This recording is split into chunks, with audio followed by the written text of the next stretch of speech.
मृत्यु लोक का पुण्य सुख क्या है, यह किसे प्राप्त होता है और कौन इसका सुख भोग सकता है और किस तरह से इसका सुख भोगता है, आज यह हमारे बीच चर्चा का विषय है और इस पे हम प्रकाश डालने जा रहे हैं। नमस्कार, भव्य भारत न्यूज़ में आप सभी दर्शकों का स्वागत है। मैं हूं रेवती रमन पांडे। बहुत सारे जो वीडियो आपको देखने में को मिलते हैं उसमें बहुत तरह की चीज़ें बताई जाती है और ये भी बताया जाता है कि आप फला कर लें तो आपको धन लाभ होगा, पुत्र लाभ होगा, ऐसे होगा, वैसे होगा। लेकिन आज हम आपके कर्मों को लेकर बताना चाहते हैं कि किस लोक में किस तरह का पुण्य आपको प्राप्त होगा और यह पुण्य किसे प्राप्त होता है। शुरू करते हैं।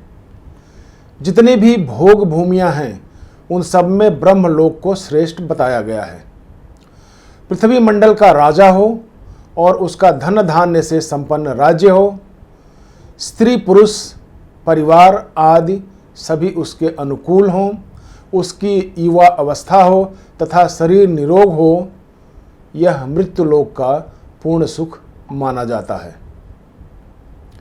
मृत्युलोक के सुख से 100 गुना अधिक सुख मर्त देवताओं का माना जाता है। मर्त देवता उनको कहते हैं जो पुण्य कर्म करके देवलोक को प्राप्त होते हैं और देवलोक के बाद प्रापक पुण्य क्षीण होने पर पुनः मृत्युलोक में आ जाते हैं। यह गीता के 9वें अध्याय के 21वें श्लोक में ऐसा बताया गया है। इन मर्त देवताओं से 100 गुना अधिक सुख आजान देवताओं का होता है। अब आजान देवता क्या हैं? तो आजान देवता वे कहलाते हैं जो कल्प के आदि में देवता बनते हैं और कल्प के अंत तक देवता बने रहते हैं। उन्हें आजान देवता कहते हैं। इन आजान देवताओं से 100 गुना अधिक सुख इंद्र का माना गया है। इंद्र के सुख से 100 गुना अधिक सुख ब्रह्मलोक का माना गया है। इस ब्रह्मलोक के सुख से भी अनंत गुना अधिक सुख भगवत प्राप्त तत्वज्ञ जीव मुक्त महापुरुष का माना गया है।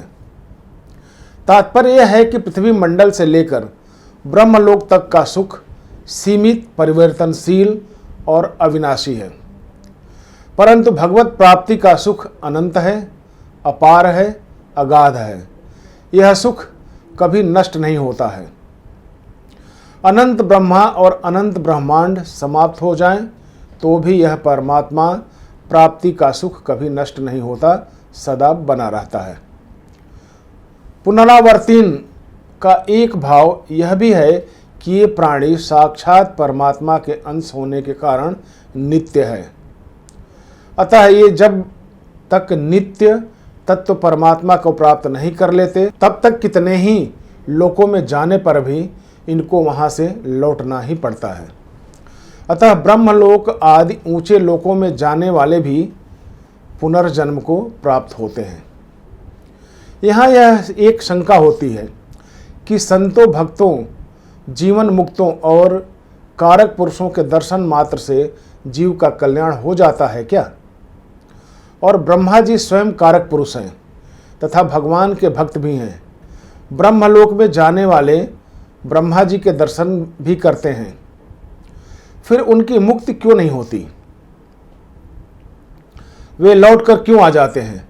इसका समाधान यह है कि संत भक्त आदि के दर्शन, संभाषण, चिंतन आदि का महात्म्य इस मृत्यु लोक में मनुष्यों के लिए ही है।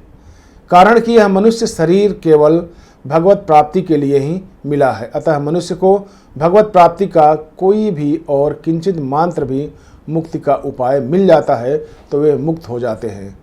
ऐसा मुक्ति का अधिकार अन्य लोकों में नहीं है, इसलिए वे मुक्त नहीं होते। हाँ, उन लोकों में रहने वाले में किसी की मुक्त होने के लिए तीव्र अगर लालसा होती है तो वह जरूर मुक्त को प्राप्त कर सकते हैं, लेकिन ऐसा बहुत कम होता है। ऐसे ही पशु पक्षियों में भी भक्त हुए हैं, पर ये दोनों ही अपवाद रूप में हैं, आधिकारिक रूप से नहीं।